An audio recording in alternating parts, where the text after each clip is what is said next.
भारतीय रेलवे तेजी से अपना दायरा बढ़ा रही है। ये एशिया की सबसे बड़ी रेलवे है जिसमें रोजाना लाखों यात्री सफर करते हैं।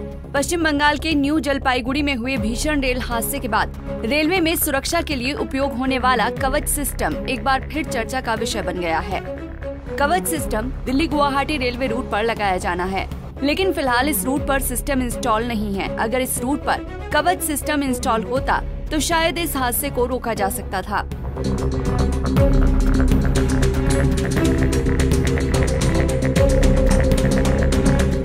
रेलवे का ये Kavach research designs and standards organisation के द्वारा बनाया गया है। तो चलिए आपको बताते हैं कि क्या है कवच सिस्टम और कैसे ट्रेन हादसों को रोकने में ये मददगार साबित हो सकता है। क्या होता है कवच सिस्टम? कवच सिस्टम एक स्वदेशी एंटी प्रोटेक्शन सिस्टम है। इसे खास तौर पर रेल हादसे रोकने के लिए तैयार किया गया है, जिससे जान माल का नुकसान न हो। कवच प्रणाली आपातकालीन स्थिति में खुद ब खुद ट्रेन को रोक सकती है, यानी ब्रेक लगा सकती है।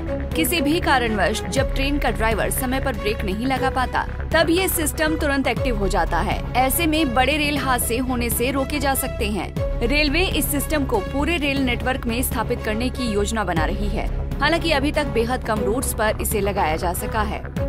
आपको बता दें कि कवच सिस्टम लगाना एक महंगी प्रणाली है। अभी के समय में इसकी कवरेज लगभग 1500 किलोमीटर तक सीमित है, जिससे 68,000 किलोमीटर रेल नेटवर्क में इसे लगाना किसी चुनौती से कम नहीं है। रेलवे मंत्रालय की ओर से बताया गया था कि अंतरिम बजट 2024-25 में रेलवे में कवच की स्थापना के लिए 557 करोड़ रुपए से अधिक का आवंटन किया गया है। कवच सिस्टम कैसे करता है काम? कई बार ड्राइवर की भूल चूक या किसी टेक्निकल खराबी के कारण कोई ट्रेन रेड सिग्नल क्रॉस कर जाती है, तो इसके बाद ऑटोमेटिकली कवच सिस्टम एक्टिवेट हो जाता है। कवच सिस्टम एक्टिवेट होने के तुरंत बाद ही ट्रेन के पायलट को अलर्ट पहुंचा देता है। इसके बाद कवच सिस्टम खुद ही ट्रेन के ब्रेक्स पर कंट्रोल कर लेता है। इस दौरान अगर कवच सिस्टम को ये पता चल जाता है कि सामने के ट्रैक पर दूसरी ट्रेन आ रही है, तो वो खुद ब खुद ही पहली ट्रेन को रोक देता है। अगर आसान शब्दों में आपको समझाएं तो भारतीय रेलवे के किसी एक ट्रैक पर एक ही समय अगर 2 ट्रेनें आ रही हैं, तो कवच सिस्टम एक्टिवेट हो जाता है और दोनों ट्रेनों को एक दूसरे से टकराने से रोक देता है। रेल हादसे के बाद रेल मंत्री अश्विन वैष्णव का कवच वाला वीडियो सोशल मीडिया पर बड़ी तेजी से वायरल हुआ, जिसमें वो रेलवे कवच सिस्टम की खासियत समझाते नजर आ रहे थे। जिसके बाद उन पर सवाल खड़े करते हुए कहा जा रहा है कि अगर ये इतनी खासियत से भरपूर है तो ट्रेनों में कवच सिस्टम क्यों नहीं लगाए जा रहे हैं। 2 ट्रेन अगर एक के पीछे एक जा रही हो तो पीछे वाली ट्रेन को कवच अपने आप एक सेफ डिस्टेंस पे रोक लेगा।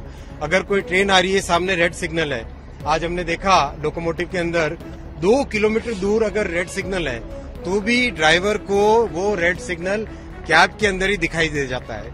बहुत बड़ा सेफ्टी का फैक्टर है। रेड सिग्नल की तरफ अगर अप्रोच करेगी ट्रेन तो अपने आप स्लो हो जाएगी और रुक जाएगी। पश्चिम बंगाल के जलपाईगुड़ी में हुए रेल हादसे के बाद कई लोगों का ये सवाल है कि भारतीय रेलवे की ओर से तैयार किया गया ऑटोमेटिक ट्रेन प्रोटेक्शन सिस्टम यानी कवच सिस्टम, जो कि रेल हादसे रोकता है, अब तक जलपाईगुड़ी में काम क्यों नहीं आया। तो बता दें कि साल 2020 में कवच सिस्टम को ऑटोमेटिक ट्रेन प्रोटेक्शन के रूप में लगाना शुरू किया गया है। फिलहाल भारत के कई रेलवे रूट पर कवच सिस्टम को इंस्टॉल नहीं किया गया है। जलपाईगुड़ी के रूट पर भी कवच सिस्टम इंस्टॉल नहीं है। सरकार की तरफ से दी गई जानकारी के मुताबिक कवच सिस्टम को फिलहाल दक्षिण मध्य रेलवे में 1465 किलोमीटर के रूट पर और 139 इंजनों में इंस्टॉल किया गया है। Bureau report, Punjab Kesari TV. हमसे जुड़े रहने के लिए हमारे YouTube चैनल को सब्सक्राइब करें और नई वीडियो की नोटिफिकेशन के लिए बेल आइकॉन को दबाएं।